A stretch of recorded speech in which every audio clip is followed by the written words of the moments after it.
অভিষেক বন্দ্যোপাধ্যায়ের ভার্চুয়াল বৈঠকে কিভাবে দল থেকে সাসপেন্ড হওয়া প্রাক্তন তৃণমূল সাংসদ শান্তনু সেন তা নিয়ে তৃণমূল অন্দরে জল্পনা শুরু হয়েছে। সাসপেন্ডেড তাও কিভাবে অভিষেকের মেগা বৈঠকে? প্রশ্ন তুলল তৃণমূলই। বৈঠকের লিঙ্ক পেয়ে যোগদান উপস্থিতির কথা স্বীকার করে দাবি করেছেন শান্তনু সেন। দলের কাছ থেকে অভিষেকের বৈঠকে যোগদানের লিঙ্ক দাবি শান্তনু সেনের, এমনটাই সূত্রের খবর। আরজি করের আন্দোলনের সময় শান্তনু সেনের ভূমিকায় অসন্তুষ্ট ছিল দল, এবং তারপর আপনারা জানেন গত 10ই জানুয়ারি দল থেকে সাসপেন্ডেড হন প্রাক্তন তৃণমূল সাংসদ।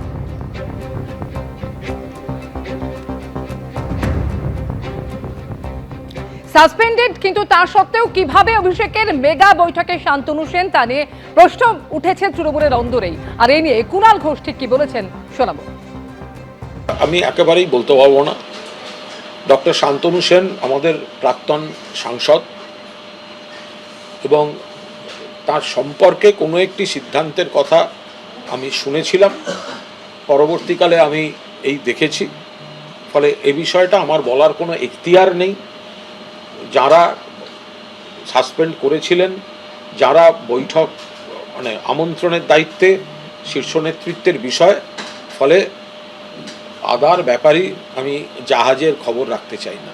আজকের নির্যাতিত অর্থাৎ নিহত চিকিৎসকের মা বাবা তারা বলেছেন সিবিআইয়ের তদন্তে প্রথম থেকেই আমরা খুশি ছিলাম না, এবং আপনারা জানেন সিবিআইয়ের ডিরেক্টর প্রবীণ সুদের সঙ্গে গিয়েও তারা দেখা করে আসেন যে সিবিআইয়ের তদন্তে কোন কোন জায়গায় অসঙ্গতি রয়েছে, আর এই নিয়ে ক্ষোভও প্রকাশ করেছেন তারা। দেখুন,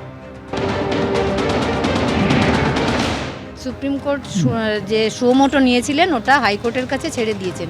এর জন্য আমরা সুপ্রিম কোর্টের কাছে কৃতজ্ঞ। সবথেকে আগে কৃতজ্ঞ আমাদের ম্যাম, যে করুণা নন্দী আমাদের হয়ে লড়ছেন, ওনাকে জানাবো। এবং আমরা যা হারিয়েছি সেটা আর ফিরে আসবে না, কোনো দিনও ফিরে আসবে না, আমাদের ঘরটা শূন্যই থাকবে। কিন্তু পরবর্তী কোনো বাবা মা যেন আমাদের মতো পরিস্থিতিতে না পড়ে, সেই জন্য যে আমাদের লড়াইটা সেটা জারি থাকবে।